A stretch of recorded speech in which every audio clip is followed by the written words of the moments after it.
Shalom saudara, saya berdoa kita semua terus ada dalam perlindungan dan penyertaan Tuhan.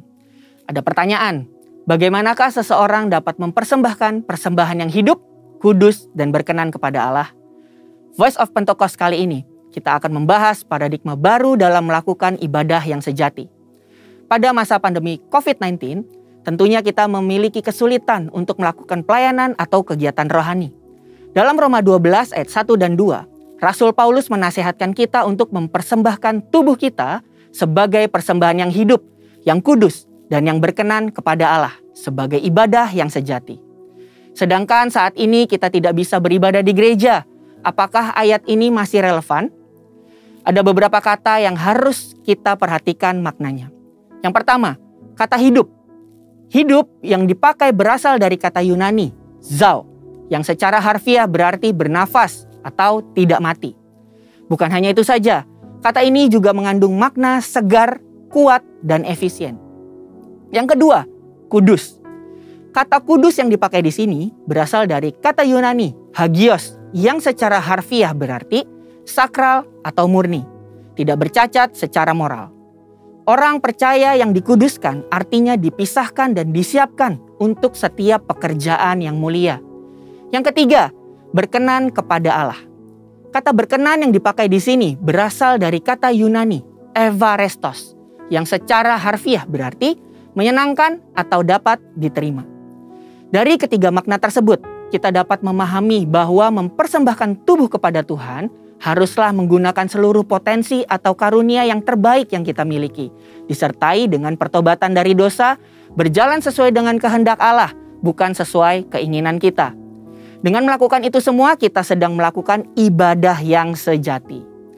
Dalam konteks perjanjian lama, pemahaman persembahan sebelumnya selalu merujuk kepada hewan kurban.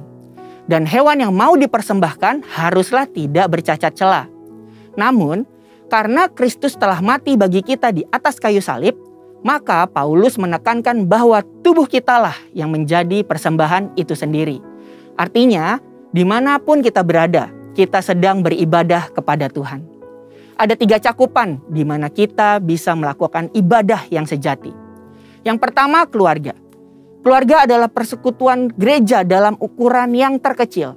Dalam keluarga ada peran sebagai orang tua, suami, istri, dan anak. Apapun peran yang sudah Tuhan tetapkan bagi kita harus kita jalani dengan sepenuh hati. Kehendak Allah di dalam keluarga kita dapat dilihat dari Efesus 5 ayat 22 sampai 28 dan Efesus 6 ayat 1 sampai 4. Sebagai pasangan suami istri harus menjaga kekudusan dengan setia pada pasangannya. Sebagai orang tua, mendidik anak dengan nilai-nilai firman Tuhan. Sebagai anak, kita bisa menghormati dan berbakti kepada orang tua kita. Yang kedua, lingkungan pekerjaan. Kita dipanggil tidak hanya untuk bekerja, tetapi harus menghasilkan buah. Dan lakukan suatu hal yang lebih dari yang diminta atau do extra miles. Seperti pimpinan yang selalu mendukung bawahannya untuk bekerja lebih produktif dan tidak lupa untuk memberikan apresiasi untuk setiap pekerjaan yang telah dikerjakan. Sedangkan kita yang bekerja dapat do extra miles dengan bertanggung jawab dan proaktif untuk melakukan pekerjaan dan memberikan hasil yang terbaik. Nasihat Rasul Paulus bahwa apapun yang kita perbuat dengan segenap hati, seperti untuk Tuhan dan bukan untuk manusia. Pekerjaan dan ibadah adalah satu kesatuan. Melakukan yang terbaik dalam setiap aspek pekerjaan kita adalah wujud nyata dari ibadah kita kepada Tuhan. Yang ketiga, lingkungan sekitar. Manusia adalah makhluk sosial dan kita lahir di bangsa ini yang memiliki keberagaman. Dalam masa pandemi saat ini, pasti makin banyak orang yang merasakan imbasnya. Disinilah peran kita orang percaya untuk memperhatikan dan membantu kelangsungan hidup mereka. Amsal 19 ayat 17 menulis, siapa menaruh belas kasihan kepada orang yang lemah, memiutangi Tuhan yang akan membalas perbuatannya itu. Inilah saatnya kita menolong orang di sekitar kita yang mengalami kesusahan. Seperti apa yang dikatakan Ibrani 13 ayat yang ke-16. Dan janganlah kamu lupa berbuat baik dan memberi bantuan. Sebab korban-korban yang demikianlah yang berkenan kepada Allah. Sekarang, kita memahami bahwa kehadiran kita di dalam keluarga, lingkungan pekerjaan, dan lingkungan sekitar adalah wujud nyata dari paradigma baru dalam mempersembahkan tubuh sebagai persembahan yang hidup, kudus, dan berkenan kepada Allah di zaman ini. Jadi, yes, Roma 12 ayat 1-2 masih sangat relevan di zaman sekarang. Saudara dan saya dipanggil untuk menjadi persembahan yang hidup dimanapun Tuhan tempatkan kita. Ingatlah bahwa kita orang percaya yang akan menjadi perpanjangan tangan Tuhan untuk melakukan pekerjaan-pekerjaan yang ajaib, sehingga banyak orang mengenal Kristus melalui hidup kita. Saudara, untuk penjelasan lebih lengkapnya dari tim teologi kami, silakan buka link yang ada di atas atau scan QR Code yang tersedia. Salam integritas, Tuhan Yesus memberkati. Deklarasi iman, Mazmur 91. Dalam lindungan Allah, orang yang duduk dalam lindungan yang maha tinggi dan bermalam dalam naungan yang maha kuasa akan berkata kepada Tuhan, tempat perlindunganku dan kubu pertahananku, Allahku yang kupercayai. Sungguh, Dialah yang akan melepaskan engkau dari jerat penangkap burung, dari penyakit sampar yang busuk. Dengan kepaknya Ia akan menudungi engkau, di bawah sayapnya engkau akan berlindung. Kesetiaannya ialah perisai dan pagar tembok. Engkau tak usah takut terhadap kedahsyatan malam, terhadap panah yang terbang di waktu siang, terhadap penyakit sampar yang berjalan di dalam gelap, terhadap penyakit menular yang mengamuk di waktu petang. Walau 1.000 orang rebah di sisimu dan 10.000 di sebelah kananmu, tetapi itu tidak akan menimpamu. Engkau hanya menontonnya dengan matamu sendiri dan melihat pembalasan terhadap orang-orang fasik. Sebab Tuhan ialah tempat perlindunganmu, yang maha tinggi telah kau buat tempat perteduhanmu. Malapetaka tidak akan menimpa kamu, dan tulah tidak akan mendekat kepada kemahmu. Sebab malaikat-malaikatnya akan diperintahkannya kepadamu untuk menjaga engkau di segala jalanmu. Mereka akan menatang engkau di atas tangannya, supaya kakimu jangan terantuk kepada batu. Singa dan ular tedung akan kau langkahi. Engkau akan menginjak anak singa dan ular naga. Sungguh hatinya melekat kepadaku, maka aku akan meluputkannya. Aku akan membentenginya, sebab ia mengenal namaku. Bila ia berseru kepadaku, aku akan menjawab. Aku akan menyertai dia dalam kesesakan. Aku akan meluputkannya dan memuliakannya. Dengan panjang umur akan kukenyangkan dia, dan akan kuperlihatkan kepadanya keselamatan daripadaku. Amin.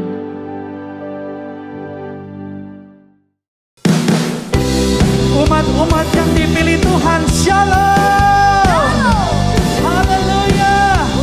Bersuka cita karena kuasa-Nya yang luar biasa. Mari sama-sama nyatakan dengan sungguh. Come on. Kita dipilih dan dikuduskan untuk memberitakan perbuatan sekarang saatnya bangkit nyata. Yesus Tuhan, Yesuslah Raja pemenang. untuk selamanya Dia berkuasa, telah diberikan bagi kita kerajaannya yang akan tergoncangkan sampai selamanya. Haleluya, bergelora dalam kita, kekal mulia namamu Yesus Tuhan. Sama-sama katakan wuh. Mari Bapak Ibu yang di rumah-rumah, mari berdiri bersama-sama dengan kuasa-Nya yang luar biasa. Nyatakan kepada Tuhan. Come on, katakan. Kita berdiri dengan kuasa, Sebab Roh yang dahsyat beserta kita. Sekaranglah saatnya. Amin. Bangkit nyatakan Yesuslah Raja pemenang. Untuk selamanya Dia berkuasa, telah diberikan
too wide that we can reach the top.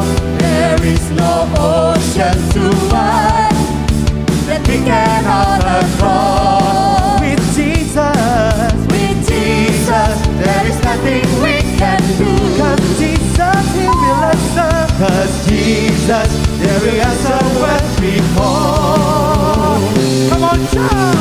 Pray until something happens. Pray, we will never stop to pray until something happens. Pray, let us all together pray until something happens. Pray, we will never stop to pray until something happens. Pray, let us all together pray.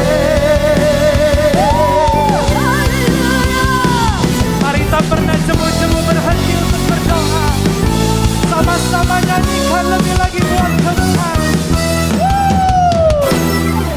Come on.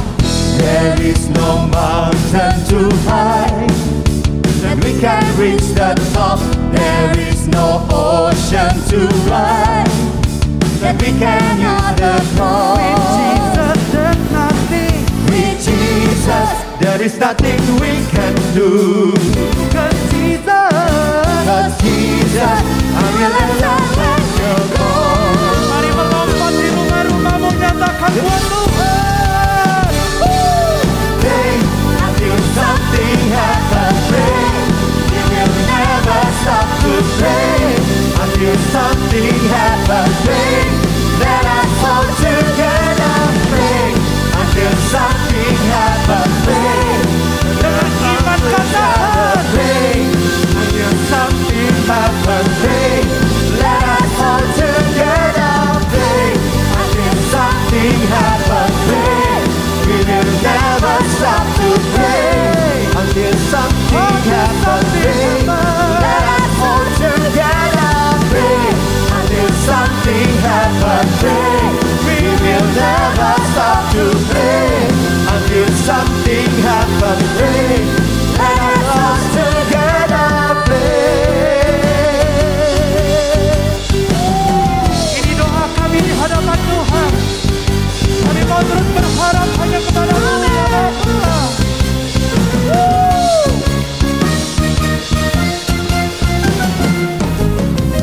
Bersama-sama mari mengangkat tanganmu. Come on.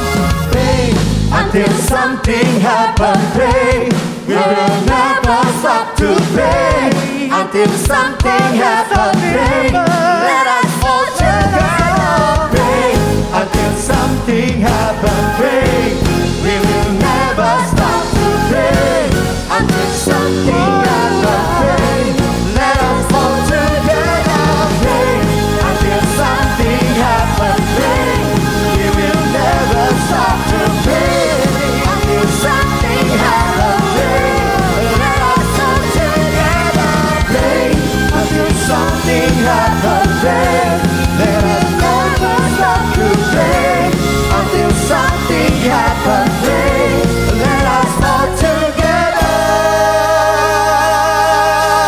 pray.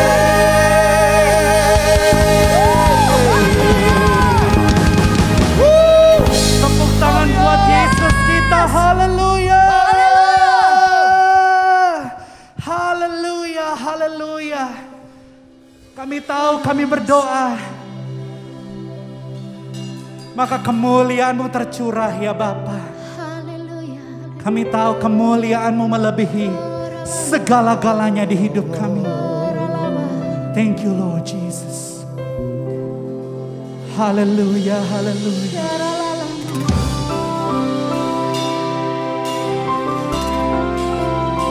Mari bersama-sama angkat tanganmu di hadapan Tuhan. Nyatakan dengan sungguh. Dipenuhi kemuliaan, dipenuhi pujian, kami berikan padamu Tuhan, korban pujian, dipenuhi kemuliaan,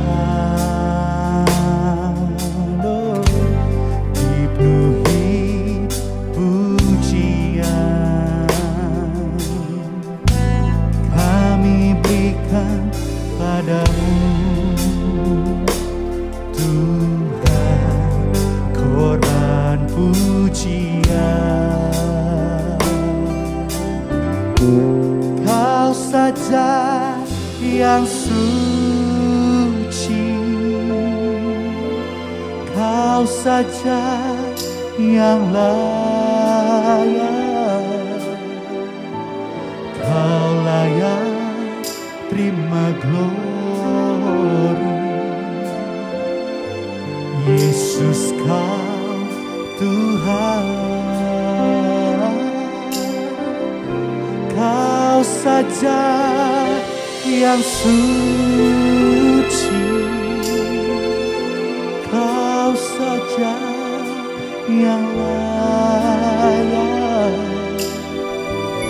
Kau layak terima glory. Hanya Kau Tuhan. Dengan hatimu mari nyatakan dengan sungguh, dipenuhi kemuliaan, dipenuhi pujian, dipenuhi pujian. Kami berikan hanya bagi Tuhan, kami berikan padamu Tuhan korban pujian. Dipenuhi kemuliaan, dipenuhi kemuliaan, dipenuhi pujian. Kami berikan hanya bagi nama Tuhan. Amin. Kami berikan padamu Tuhan korban pujian. Mari angkat tangan nyatakan, hanya Kau yang suci, Kau saja yang layak, hanya Kau yang layak, Kau layak terima glory. Yesus namanya, Yesus Kau Tuhan, Kau saja yang layak, Kau saja yang suci,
Apa yang dimaksud dengan Pentakosta ketiga? 1. Pentakosta ketiga adalah pencurahan Roh Kudus yang dahsyat di zaman ini, melebihi yang terjadi di Asusastit. 2. Pentakosta ketiga akan mengakibatkan penuaian jiwa yang terbesar dan yang terakhir sebelum Tuhan Yesus datang kembali.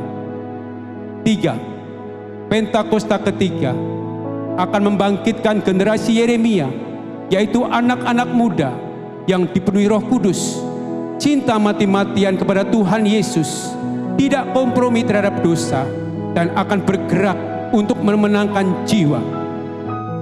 4. Pentakosta ketiga lahir di Indonesia dan bergerak ke bangsa-bangsa. Gerakan ini dari timur ke barat dan akan kembali ke Yerusalem. 5. Pentakosta ketiga akan memberikan kuasa untuk menyelesaikan amanat agung, dan setelah itu Tuhan Yesus datang kembali. Shalom saudara-saudara yang dikasihi Tuhan. Kita berjumpa lagi, tanpa terasa kita sudah memasuki di bulan Oktober, dan sebentar lagi kita akan mengakhiri tahun 2021. Nah, pada hari ini firman Tuhan akan berbicara mengenai Tuhan adalah gembalaku. Nah, sebelum kita mendengarkan firman Tuhan ini, saya ajak kita semua untuk menundukkan kepala dan kita akan berdoa.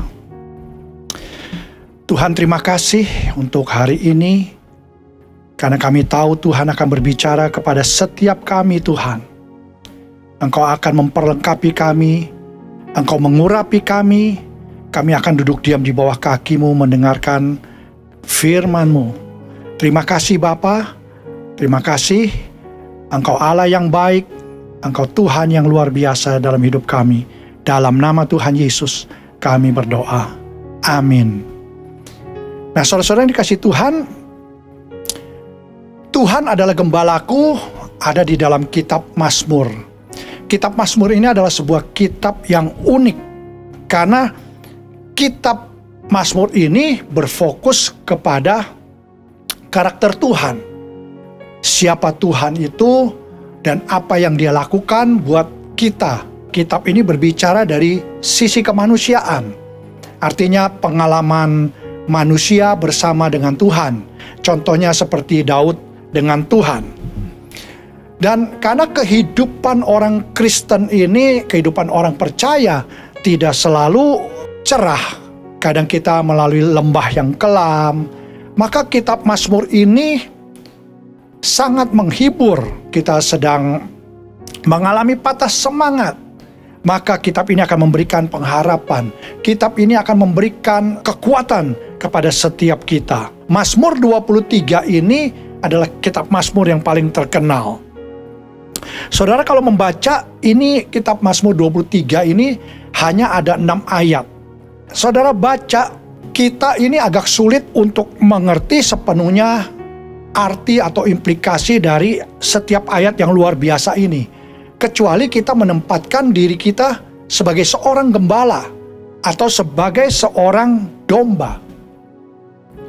Nah, siapa dari kita yang mempunyai pengalaman menjadi gembala domba? Saya rasa mayoritas daripada kita ini sangat jarang untuk menjadi gembala domba. Tetapi Mazmur 23 ini akan mengungkapkan banyak hal kepada kita pada hari ini. Dan Mazmur 23 ini perlu kita ketahui adalah sebuah Mazmur yang sangat pribadi. Kalau saudara baca ayat 1 sampai ayat ke-6, saudara mendapatkan 17 kali perkataan aku. Dan ini menggambarkan sebuah hubungan yang intim antara domba dan gembalanya. Dan kita harus mengerti apa artinya Tuhan adalah gembalaku. Bagaimana kita bisa mengerti ini? Kuncinya pertama, kita harus mengerti mengenai gembala. Saudara, sebagai contoh, banyak negara ada lambang ya. Indonesia lambangnya burung Garuda. Singa itu diwakili oleh negara Singapura, Inggris, Bulgaria, itu yang saya tahu. Elang itu Amerika, Mesir. Nah, kalau domba diwakili negara mana?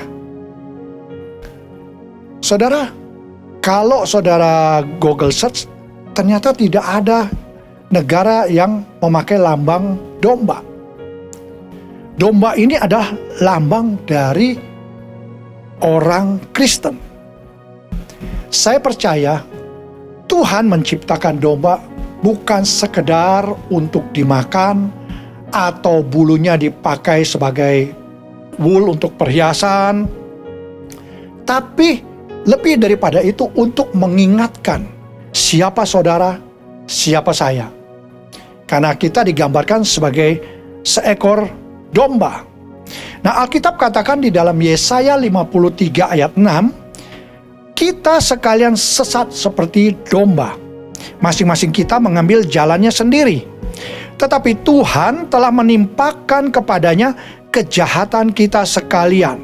Saudara, kembali kita digambarkan seperti seekor domba yang sesat.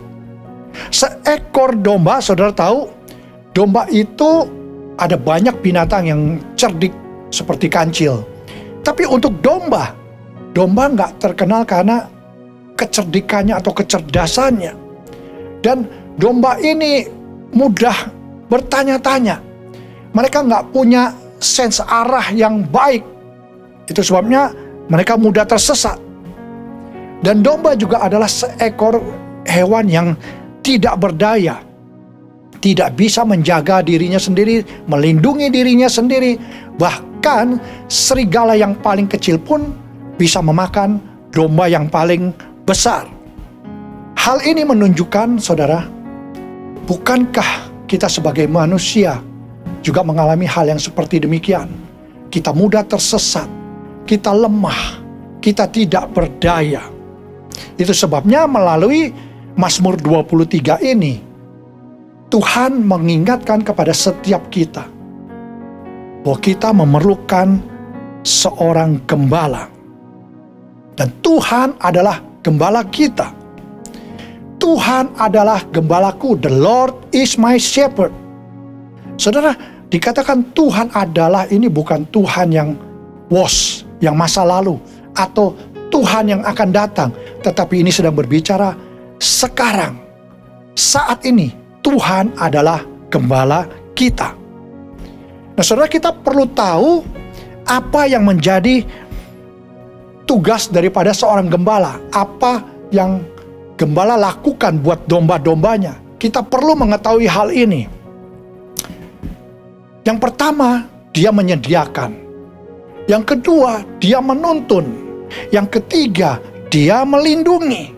Dan yang keempat, dia memberikan yang terbaik. 4 hal ini tersirat semuanya di dalam 6 ayat yang akan saya bahas ayat demi ayat. Mazmur 23 ayat 1 berkata demikian, Tuhan adalah gembalaku, takkan kekurangan aku. Saudara, apa artinya takkan kekurangan aku? Ketika saudara dan saya menjadikan Tuhan sebagai gembala kita, maka semua yang kita perlukan, semua kebutuhan kita akan disediakan oleh Tuhan. Sehingga kita takkan kekurangan sesuatu apapun. Saudara, takkan kekurangan sesuatu apapun bukan hanya berbicara secara material. Ada orang hidup di dunia ini kekurangan damai sejahtera. Ada orang kekurangan kebahagiaan. Disinilah Tuhan akan menyediakan. Disinilah Tuhan akan memberikan kepada domba-dombanya, yaitu saudara dan saya, apa yang kita butuhkan. Nah, untuk lebih jelas bagaimana ayat takkan kekurangan ini dipakai di dalam Perjanjian Lama, kita lihat di dalam Mazmur 34 ayat 10. Takutlah akan Tuhan, hai orang-orangnya yang kudus, sebab tidak berkekurangan orang yang takut akan Dia. Saudara, terjemahan ini agak sedikit berbeda. Yang lebih tepat di dalam bahasa Inggris, the young lion lack food and suffer hunger. But they who seek the Lord will not in want of any good thing. Jadi orang-orang yang mencari Tuhan tidak akan kekurangan hal-hal yang baik. Dengan kata lain, Tuhan mau setiap saudara dan saya untuk kita mencari Tuhan, untuk bergantung kepada Tuhan. Dan ketika kita bergantung kepada Tuhan, kita tidak akan kekurangan hal-hal yang baik. Sebab Tuhan yang menjadi gembala kita tahu apa yang menjadi kebutuhan saudara dan saya. Mazmur 23 ayat 2, Ia membaringkan aku di padang yang berumput hijau. Ia membimbing aku ke air yang tenang. Saudara, secara tata bahasa, Ia membaringkan aku. Di dalam bahasa Inggrisnya, He makes me. Artinya apa? Siapa yang membuat domba ini berbaring? Tuhan. Tuhan yang membuat domba-domba untuk berbaring di padang rumput yang hijau. Kalau saudara mengerti domba, saudara akan mengerti pentingnya ayat Ia membaringkan aku. Saudara, domba tidak akan berbaring kalau dia lapar. Domba tidak akan berbaring kalau dia sedang dalam ketakutan. Pertanyaannya, tugas siapa untuk membaringkan domba dan mendapatkan padang yang berumput hijau? Tentu jawabannya adalah tugasnya gembala. Karena tugas gembala, dia memelihara. Dia yang menjamin, dia yang menyediakan. Dia yang menuntun, membawa ke padang yang berumput hijau. Padang yang berumput hijau ini berbicara tentang penyediaan Tuhan yang terbaik buat setiap saudara dan saya. Saudara, kadang-kadang kita melihat, aduh, orang lain diberkati daripada aku, padahal aku sudah mengasihi Tuhan. Saudara, mari saudara harus mempercayai Tuhan. Apa yang Tuhan berikan kepada saudara, kepada saya, selalu Dia pasti berikan yang terbaik buat kita masing-masing. Jadi kita gak perlu melihat, oh orang ini jauh lebih baik, diberikan jauh lebih baik daripada apa yang aku terima. Kita harus percaya Tuhan memberikan padang rumput yang hijau kepada saudara dan saya. Ayat 2, Ia membaringkan aku di padang yang berumput hijau. Masih ayat 2b-nya, Ia membimbing aku ke air yang tenang. Kembali lagi, kita lihat seorang gembala. Ini adalah sebuah ekspresi akan kepedulian, akan kebaikan dari seorang gembala kepada dombanya. Saudara, kita yang tinggal di perkotaan, mungkin kita nggak ngerti mengenai karakter domba. Domba itu tidak bisa minum di air yang bergolak, di air yang mengalir. Kenapa? Karena dia takut tenggelam. Domba ini kita tahu bulunya sangat tebal. Dan kalau bulu ini kena air, itu menjadi berat dan dia akan tenggelam. Jadi domba hanya minum di air yang tenang. Maka pada zaman dahulu, gembala selalu membuat sebuah seperti empang atau kolam kecil lah, tempat sementara untuk menampung air itu sehingga air itu menjadi tenang dan domba bisa minum. Kitab Mazmur 23 ini kita tahu ditulis oleh Daud, orang yang dikasihi Tuhan. Dan saya percaya waktu dia menulis ini, dia sudah memiliki pengalaman. Dan dia melihat kepada kehidupannya yang lalu. Dia melihat apa yang Tuhan sudah kerjakan dalam hidupnya. Bagaimana Tuhan sudah menyediakan secara fisik kepada Daud, secara emosional ketika dia mengalami hal-hal kesulitan, ketika dia mengalami ketakutan, ketika dia dalam kesedihan. Semua ini dialami oleh Daud. Maka di ayat ketiga, ia menyegarkan jiwaku. Ia menuntun aku di jalan yang benar oleh karena namanya. Saudara, tidak dipungkiri kehidupan kita sebagai manusia itu pasti ada saat-saat di mana kita down. Kadang-kadang kita patah semangat karena perkataan orang lain, karena hal-hal yang kita lalui dalam kehidupan kita.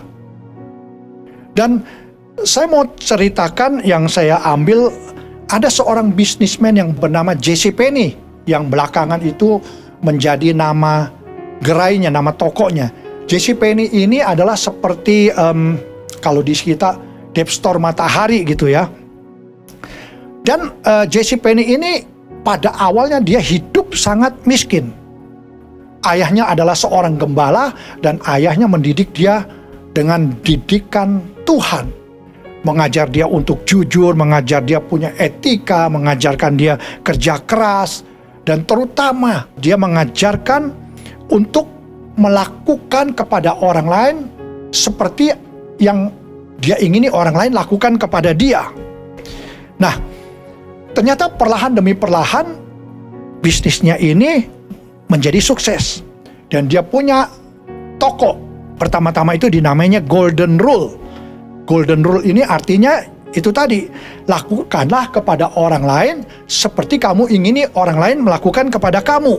Dan di sini J.C. Penney sangat sukses sampai dia menjadi seorang miliuner. Nah, di tahun 1920-an terjadi Great Depression di Amerika. Dan dia hampir kehilangan semuanya. Apa yang dia sudah miliki ini. Dan sebagai akibatnya, J.C. Penney ini tidak bisa tidur. Dia ke rumah sakit, dokter nggak bisa ketemuin apa penyakitnya. Dan suatu hari ketika dia sedang ke dokter, lagi nunggu dokter, dia duduk, dia dengerin dokter bersama para susternya lagi nyanyikan sebuah lagu. Lagunya ini kalau diterjemahkan kira-kira judulnya Tuhan yang akan memelihara hidupmu. Nah, setelah dia dengar lagu itu, lalu dia berdoa, dia bilang, Tuhan maukah engkau memelihara hidupku? Nah saudara, saat itu juga terjadi sesuatu yang luar biasa. Mujizat terjadi. Dia mengalami pengalaman disembuhkan oleh Tuhan. Karena tidak sampai 12 jam, dia diperbolehkan pulang dan dinyatakan sembuh.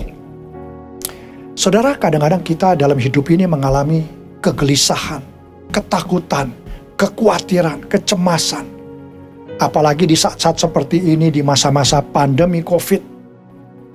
Ya, banyak orang yang mengalami stres, depresi. Tuhan mau melalui firman Tuhan pada hari ini untuk setiap kita menjadikan Tuhan sebagai gembala kita. Sehingga Tuhan bisa memelihara setiap kehidupan saudara dan saya. Dan 23b, ia menuntun aku di jalan yang benar oleh karena namanya. Saudara, buat saya adalah sesuatu yang luar biasa kalau Tuhan yang maha tahu itu mau menuntun hidup saya. Apalagi di masa-masa sulit hari-hari ini. Kita semua membutuhkan tuntunan Tuhan. Nah, bagaimana Tuhan menuntun kita? Kitab Mazmur 119 ayat 105 bilang, firman-Mu adalah pelita bagi kakiku. Jadi firman Tuhan yang ada di dalam Alkitab itu adalah tuntunan Tuhan. Walaupun Tuhan bisa juga berbicara kepada kita melalui hal-hal yang lain. Tetapi apapun yang saudara mau cari, sebetulnya di Alkitab ini sudah ada tuntunan Tuhan. Dan saudara, Tuhan menuntun kita itu langkah demi langkah, hari demi hari. Saudara, saya mengalami hal ini. Tuhan menuntun saya di dalam pelayanan saya untuk saya bisa berdiri di hadapan saudara pada hari ini, untuk bisa menggembalakan di GBI GPS. Kalau bukan tuntunan Tuhan, saya tidak mungkin berada di tempat ini. Sebab itu saudara harus mengikuti tuntunan Tuhan. Prioritaskan Dia, cari Dia, sembah Dia. Saya percaya ketika saudara lakukan hal ini, Tuhan akan menuntun saudara. Apapun hal-hal yang saudara sedang alami hari-hari ini, Dia pasti akan memberikan tuntunannya kepada saudara. Bagaimana saudara bisa keluar dari setiap permasalahan saudara. Bagaimana Tuhan bisa menuntun saudara untuk memenuhi destiny saudara. Kita perlu tuntunan Tuhan. Nah, waktu kita mau mengikuti tuntunan Tuhan, saudara lihat, di Yesaya 48 ayat 17 Tuhan bilang, beginilah firman Tuhan, penebusmu yang maha kudus, Allah Israel. Akulah Tuhan Allahmu yang mengajar engkau tentang apa yang memberi faedah. Tuhan akan mengajarkan kita, yang menuntun engkau di jalan yang harus kau tempuh. Saudara, kadang-kadang kita tidak mau dituntun. Kita banyak mau mengambil jalan kita sendiri. Satu contoh, saya menyerahkan hidup saya pada waktu saya mau punya pasangan hidup. Saya minta tuntunan dari Tuhan. Saya minta apa yang Tuhan mau dalam hidup saya, siapa calon pasangan hidup saya. Karena saya tahu menikah di dalam kekristenan itu hanya satu kali. Saya nggak boleh main-main dengan pernikahan saya. Dan saudara, saya alami hal ini. 31 tahun sekarang kami sudah menikah. Semakin hari semakin manis. Kami melibatkan Tuhan, kami minta arahan Tuhan di dalam pernikahan kami, di dalam mengurus anak-anak kami. Sekarang anak-anak kami sudah besar. Sebentar lagi tahun depan anak saya yang kedua dan yang terakhir akan segera menikah. Saya tahu Tuhan terus memberikan tuntunan bahkan di dalam kehidupan anak-anak saya sekalipun.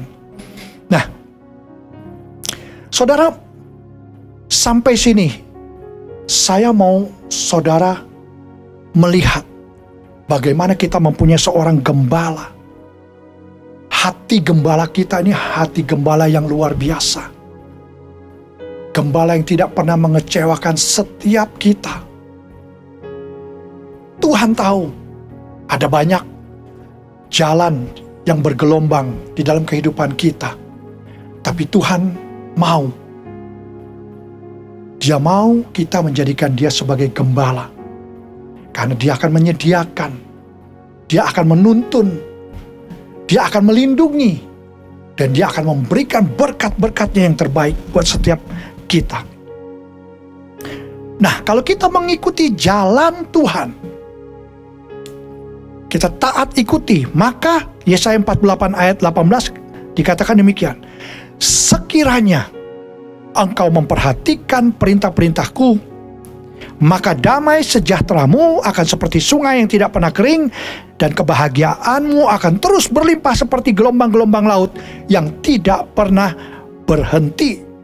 Tuhan mau kita memperhatikan perintah-perintahnya, kita mengikuti tuntunannya. Perintah-perintah Tuhan itu ada di dalam firman Tuhan. Kita harus memperhatikan perintah-perintah Tuhan supaya damai sejahtera kita seperti sungai yang tidak pernah kering, supaya kebahagiaan kita berlimpah seperti gelombang-gelombang laut yang tidak pernah berhenti. Contohnya, Tuhan mau kita hidup kudus, ikuti kita hidup kudus. Tuhan mau kita jujur, ikuti. Tuhan mau kita punya yang masih jomblo, Tuhan mau kita pasangan yang seimbang, jangan cari yang tidak seimbang. Dan banyak hal kita taati itu satu persatu. Maka janjinya di ayat 18 itu, damai sejahtera, kebahagiaan itu akan berlimpah-limpah dalam kehidupan kita semua. Tuhan menuntun kita, Tuhan mau memberkati kita. Amin. Dan cara Dia memberkati kita itu melalui firman-Nya. Itu sebabnya saudara, setiap kita harus suka untuk membaca firman Tuhan. Kita perlu membaca firman Tuhan, merenungkan dan melakukannya. Karena di sana Dia sudah tunjukkan kepada saudara dan saya apa yang harus kita lakukan. Lalu di ayat 4, Mazmur 23 ayat 4. Sekalipun aku berjalan dalam lembah kekelaman, aku tidak takut bahaya, sebab engkau besertaku. Gadamu dan tongkatmu, itulah yang menghibur aku. Saudara, kadang-kadang kalau kita berjalan dengan Tuhan, kita nggak ngerti. Kadang-kadang kita dibawa masuk dalam kekelaman, lembah kekelaman. Saudara, bukan berarti kita sudah percaya Tuhan tidak ada masalah. Untuk mencapai ke puncak gunung, kita harus melalui lembah. Bagian dari kehidupan kita, orang Kristen, orang percaya ini adalah berjalan melalui lembah. Nggak apa-apa saudara, nggak perlu takut. Karena Tuhan selalu ada beserta kita. Saudara lihat, gadamu dan tongkatmu itulah yang menghibur aku. Saudara, gada dan tongkat ini dipakai untuk membela diri dan proteksi.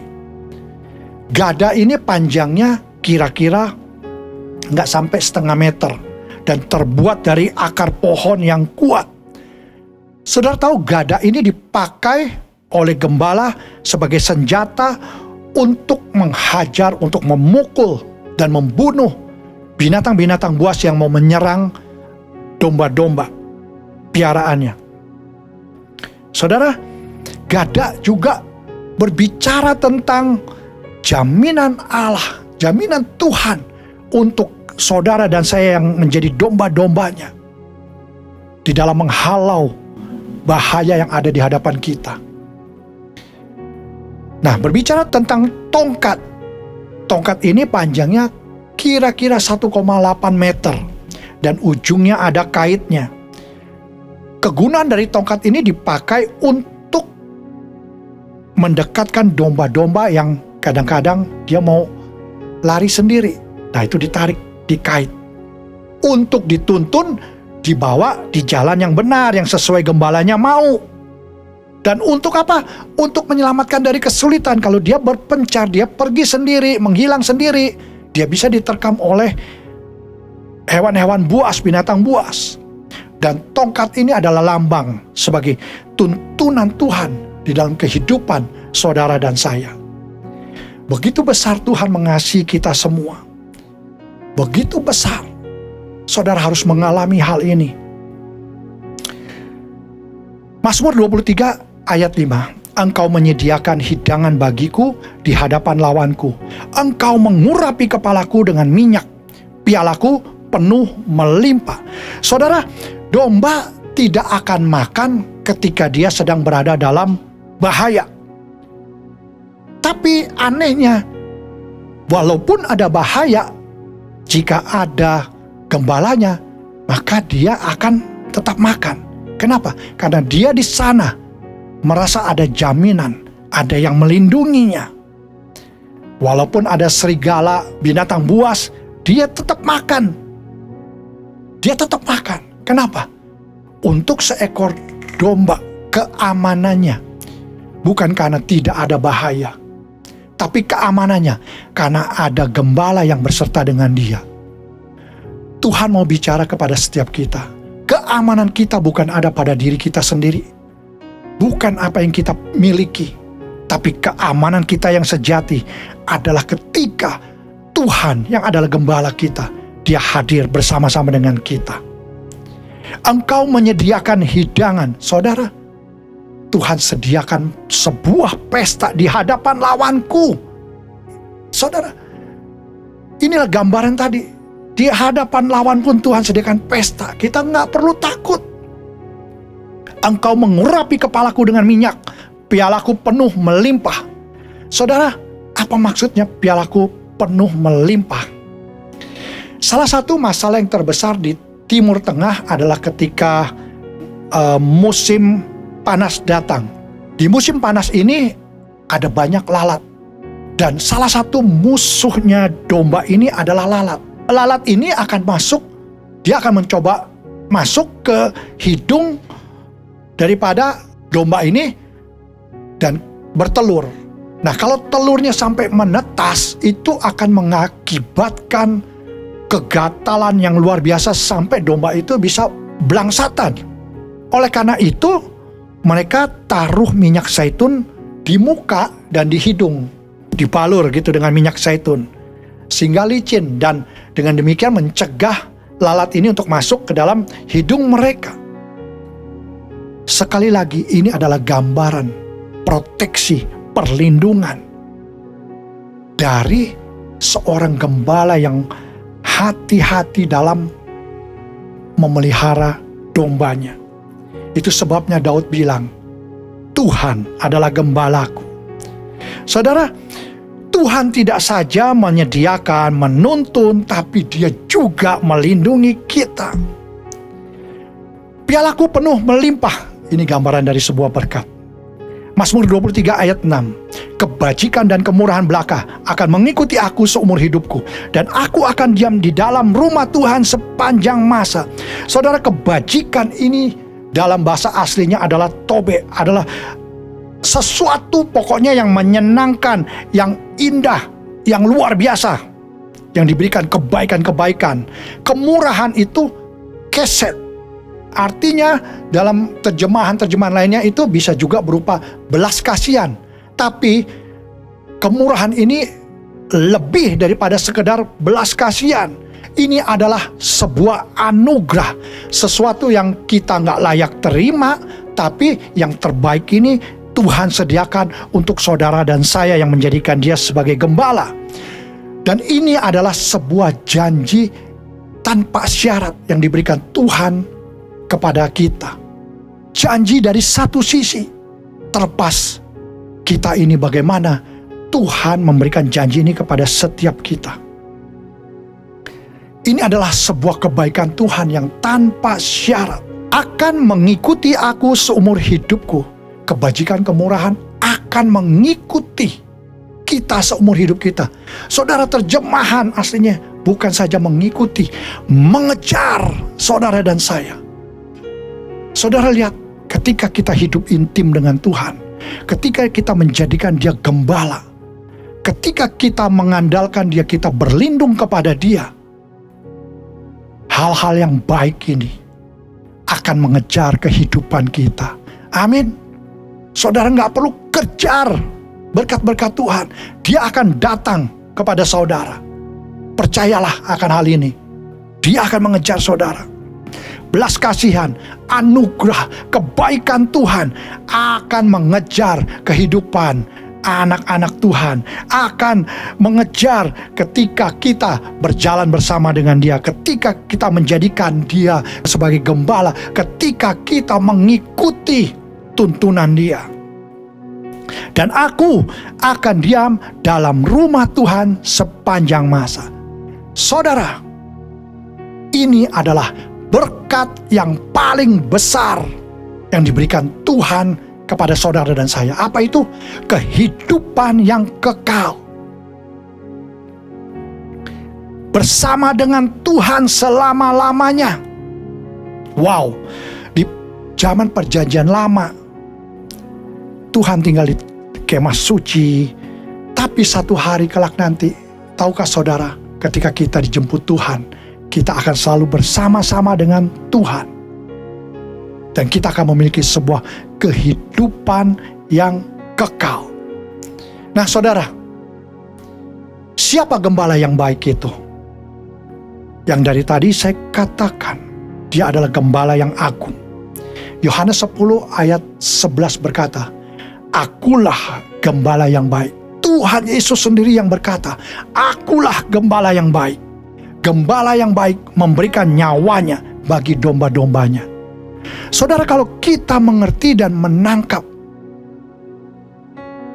dan menghidupi, berjalan bersama gembala kita, apa yang saudara takutkan di dalam kehidupan ini?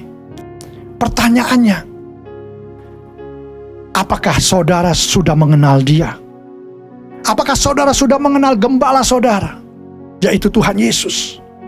Nah, bagaimana saudara bisa tahu Dia adalah gembala saudara?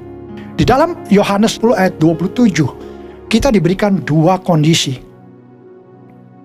Bahwa kita ini adalah domba-dombanya Allah. Bahwa kita bisa menjadikan Tuhan sebagai gembala kita. domba-dombaku, yang pertama, dia mendengarkan suaraku. Yang kedua, dan aku mengenal mereka, dan mereka mengikuti aku. Saudara, ada dua kondisi. Domba-dombaku mendengar suaraku. Saya mau tanya, apakah kita bisa mendengar suara Tuhan? Pasti bisa, saudara. Jangan terlalu ribet bagaimana cara mendengarkan suara Tuhan. Hanya saudara perlu hidup intim, dekat dengan Tuhan. Pasti saudara bisa mendengar suara Tuhan. Apakah saudara sudah mengalami suara Tuhan lewat firman-Nya? Tuhan berbicara lewat firman-Nya. Setiap minggu kalau kita beribadah, apakah saudara mendengar suara Tuhan yang hari ini sedang disampaikan? Kalau di Timur Tengah, ya, biasanya para gembala itu kalau makan mereka bersama-sama. Nih satu gembala, kumpulan gembala yang lain, gembala yang lain. Mereka akan duduk makan sama-sama. Domba-dombanya juga ditaruh di satu tempat, dikumpulkan bersama-sama. Pada waktu mereka selesai makan, masing-masing, entah mungkin pakai suara atau pakai peluit, mungkin pakai suara ya, memanggil domba-dombanya. Saudara tahu, domba-domba itu mengenal suara gembalanya masing-masing. Lalu mereka datang kepada gembalanya. Dan gembalanya juga mengenali dombanya itu. Oh, yang ini punya saya, ini bukan. Mungkin saja dari domba yang lain gak kenal suara gembalanya, dia nyasar ke sini. Gembalanya tahu itu bukan miliknya. Nah, dari sini kita bisa mengetahui posisi kita. Apakah kita ini termasuk dalam kawanan domba Allah? Yohanes 10 ayat 28 bilang begini, aku memberikan hidup yang kekal. Ini yang tadi saya sampaikan kepada mereka. Tuhan kasih janji loh, kehidupan yang kekal. Dan seorang pun tidak akan merebut mereka dari tanganku. Tidak ada yang bisa merebut saudara dan saya dari kasihnya Tuhan, kecuali kita sendiri yang melepaskan dari diri kita dari Tuhan. Saudara, kalau saudara mau menjadi bagian dari domba-domba Yesus, mari jadikan dia sebagai gembala saudara. Tuhan itu sangat lembut, dia gak pernah memaksa kita untuk mengikuti dia. Tapi kita tahu dia sangat mengasihi saudara, dia sangat mengasihi kita semua, dia mengasihi keluarga kita semua. Dan dia mau memberkati setiap saudara dan saya. Saya percaya di masa-masa pandemi COVID seperti ini adalah sebuah wake up call buat saudara dan saya. Untuk kita, orang-orang yang suka cemas, gelisah, takut, khawatir, terlalu sibuk, mari Tuhan suruh kita datang kepadanya.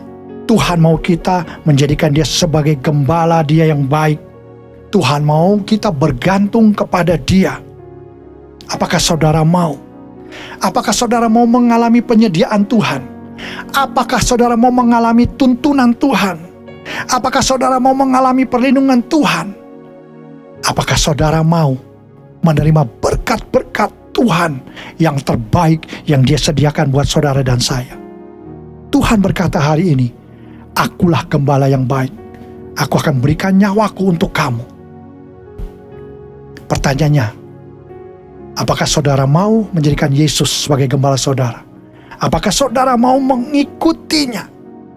Kalau kita mau melakukan hal itu, kita mendapatkan jaminan yang luar biasa dalam hidup kita. Jaminan ini lebih mahal dari apapun yang saudara bisa dapatkan di dunia ini. Kehidupan yang kekal. Saudara gak bisa membeli kehidupan yang kekal.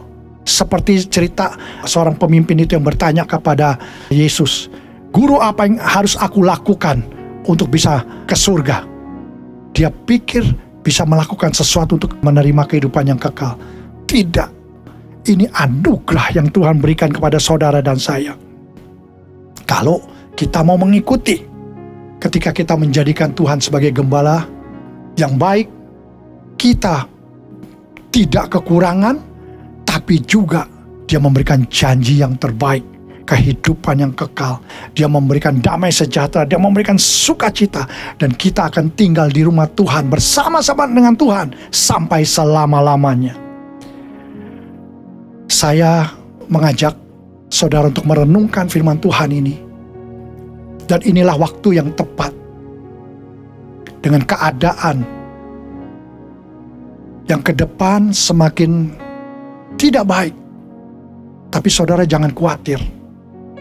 Mari kita jadikan Tuhan Yesus sebagai gembala. Karena Dia adalah gembala yang baik. Gembala yang tidak pernah mengecewakan orang-orang yang berharap kepadanya. Saudara berharap kepada manusia, kepada sesuatu hal apapun yang ada di muka bumi ini, saudara akan kecewa. Tapi kalau saudara berharap, saudara berjalan dengan gembala yang baik, wow, luar biasa. Dan Tuhan mau, Tuhan punya kerinduan kita semua berjalan bersama-sama, mengalami kebaikan Dia, mengecap dan melihat betapa baiknya Tuhan dalam hidup kita. Amin. Tuhan Yesus memberkati. Mari kita berdoa. Bapa, terima kasih untuk firman-Mu yang luar biasa pada pagi hari ini. Kami tahu Tuhan, Engkau adalah gembala kami yang baik, gembala yang menyediakan, gembala yang menuntun, melindungi, memberikan berkat-berkat yang luar biasa dalam hidup kami. Engkau layak menjadi gembala kami. Hari ini Tuhan, kami mau berjalan bersama-sama dengan Engkau. Kami mau mendengarkan suara-Mu. Kami mau mendengarkan tuntunan-Mu Tuhan.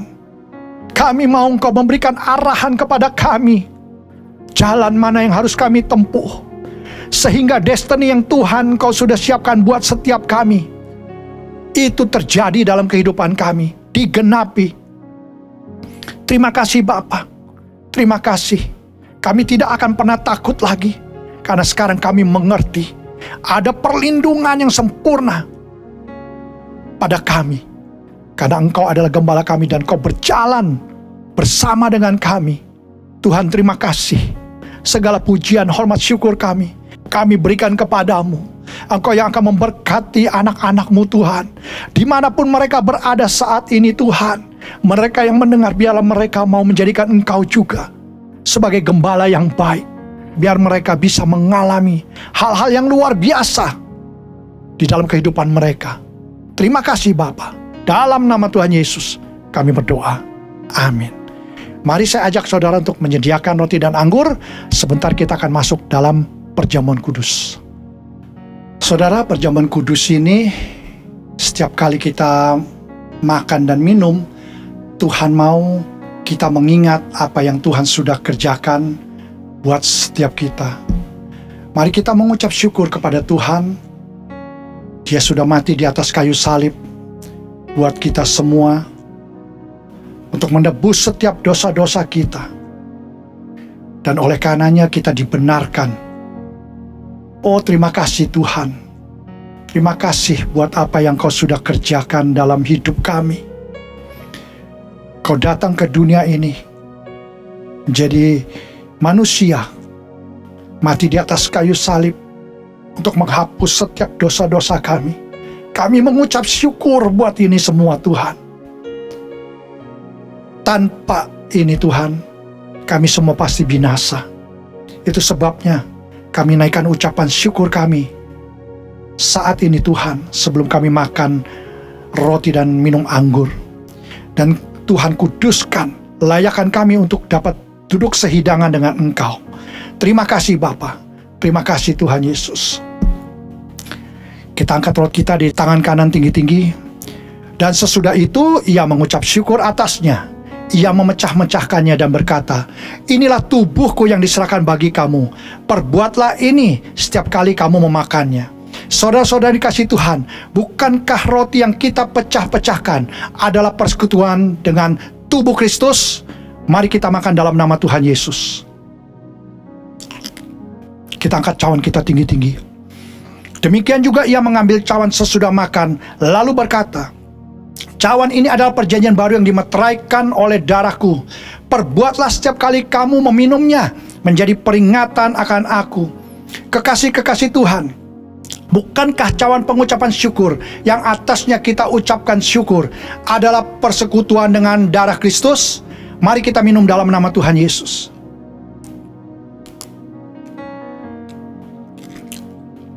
Mari kita semua ucapkan syukur. Terima kasih Bapa, terima kasih Tuhan.